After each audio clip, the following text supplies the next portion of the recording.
Hey there, dudes and dudettes. Welcome back to Just a Dude podcast. I'm your host, Nathan, and today we're diving deeper into the U.S. Constitution with Article 2. This section of the Constitution outlines the powers and responsibilities of the President, so let's get into it. Starting with Section 1, we see the establishment of the executive branch, and it reads as follows. The executive power shall be vested in a President of the United States of America. He shall hold his office during a term of 4 years, and together with the Vice President, chosen for the same term, be elected as follows. This sets up the basic framework, a president serving a 4-year term with a vice president. Now, how we get these leaders is pretty unique, so let's take a look at the text again. Each state shall appoint, in such a manner as the legislature thereof may direct, a number of electors equal to the whole number of senators and representatives to which the state may be entitled in the Congress. But no senator or representative or person holding an office of trust or profit under the United States shall be appointed an elector. Here's where the Electoral College comes into play. Each state sends electors based on their number of senators and representatives. It's fascinating how this was designed to balance state and federal interests, right?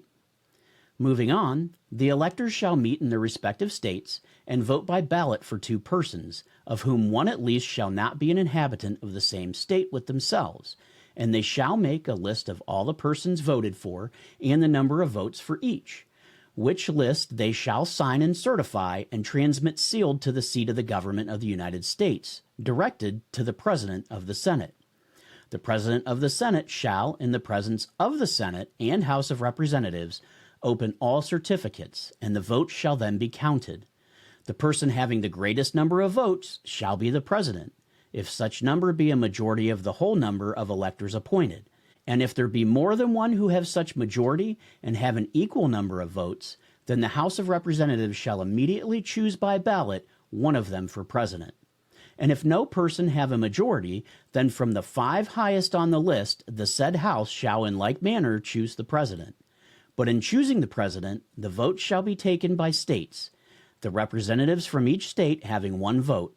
A quorum for this purpose shall consist of a member or members from 2/3 of the states, and a majority of all the states shall be necessary to a choice. In every case, after the choice of the President, the person having the greatest number of votes of the electors shall be the Vice President. But if there should remain 2 or more who have equal votes, the Senate shall choose from them by ballot of the Vice President.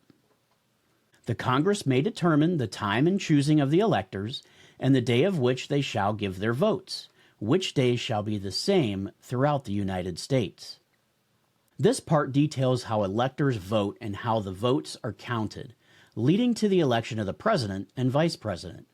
It's a system meant to prevent regional bias by ensuring at least one candidate isn't from the same state as the electors. No person except a natural-born citizen or a citizen of the United States at the time of the adoption of this Constitution shall be eligible to the office of President. Neither shall any person be eligible to that office who shall not have attained to the age of 35 years and been 14 years a resident within the United States. This clause defines who can run for president, emphasizing citizenship and age requirements. It's about ensuring loyalty and experience, but it's also a point of debate when we talk about eligibility today. Continuing, in case of the removal of the president from office or of his death, resignation, or inability to discharge the powers and duties of the said office, the same shall devolve on the vice president, and the Congress may by law provide for the case of removal, death, resignation, or inability, both of the president and vice president, declaring what officer shall then act as president, and such officer shall act accordingly until the disability be removed or a president be elected. The president shall, at stated times, receive for his services a compensation which shall neither be increased nor diminished during the period for which he shall have been elected, and he shall not receive within that period any other emolument from the United States or any of them. This sets up the line of succession, which is crucial for stability in government. It also addresses the pay that the president would receive. Before he enter the execution of his office, he shall take the following oath or affirmation. I do solemnly swear or affirm that I will faithfully execute the office of the President of the United States and will, to the best of my ability, preserve, protect, and defend the Constitution of the United States. The oath underscores the President's commitment to the Constitution, which is more than just words. It's a promise of duty. Moving on to Section 2.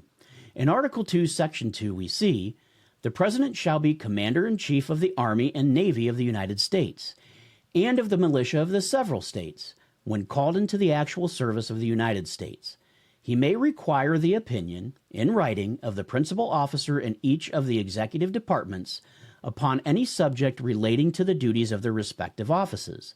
And he shall have power to grant reprieves and pardons for offenses against the United States, except in cases of impeachment. Here's where the President's military powers are outlined. It's a significant responsibility, balance military command with civilian control. This also shows where he gets the power for pardons and reprieves. So this is where we get that information for the President. Continuing, he shall have power by and with the advice and consent of the Senate to make treaties, provided 2/3 of the senators present concur. And he shall nominate, and by and with the advice and consent of the Senate, shall appoint ambassadors, other public ministers, and consuls, judges of the Supreme Court, and all other officers of the United States whose appointments are not herein otherwise provided for, and which shall be established by law, but the Congress may by law vest the appointment of such inferior officers as they think proper in the President alone, in the courts of law, or in the heads of departments. The President shall have power to fill up all vacancies that may happen during the recesses of the Senate by granting commissions which shall expire at the end of their next session. This part introduces the President's role in foreign affairs, but with checks and balances through the Senate's consent for treaties and appointments. Now moving on to Section 3, this focuses on the President's domestic responsibility. In Article 2, Section 3, it states, he shall from time to time give the Congress information of the State of the Union, and recommend to their consideration such measures as he shall judge necessary and expedient. He may, on extraordinary occasions, convene both houses, or either of them, and in case of disagreement between them, with respect to the time of adjournment, he may adjourn them to such time as he shall think proper. He shall receive ambassadors and other public ministers. He shall take care that the laws be faithfully executed, and shall commission all the officers of the United States. This is where we get the State of the Union address. It's a tradition where the President communicates directly with Congress about national issues and, well, the State of the Union. This also again states, he shall take care that laws be faithfully executed and shall commission all the officers of the United States. This responsibility to enforce laws is fundamental, but also where we see debates on executive overreach or underreach. After all, it is the executive branch's power to enforce the laws made by Congress and Senate. Finally, let's look at Section 4 of Article 2. The President, Vice President, and all civil officers of the United States shall be removed from office upon impeachment for and conviction of treason, bribery, or other high crimes and misdemeanors. This is the impeachment clause, providing a mechanism to remove officials who have abused their powers. It's rare, but crucial for democracy. Unfortunately, in the last few terms of presidents that we've seen, it's been less rare than it really should be. So, when we look at Article 2, we're not just seeing a list of powers. We're looking at a blueprint for leadership with built-in checks and balances. How do you think these roles have evolved with time? Do they still work as intended, or do we need updates to reflect modern challenges? I'd love to hear your thoughts. Drop your comments, share this episode, and let's keep this conversation going. I want to thank you for hanging out with me today on Just a Dude podcast. We'll keep unpacking the Constitution, and I hope you're joining me for more insights into how our country works. Until next time, keep questioning, keep learning, and stay just a dude or a dudette. Remember to hit that subscribe button, continue to follow us on all social media, and we'll see you next time.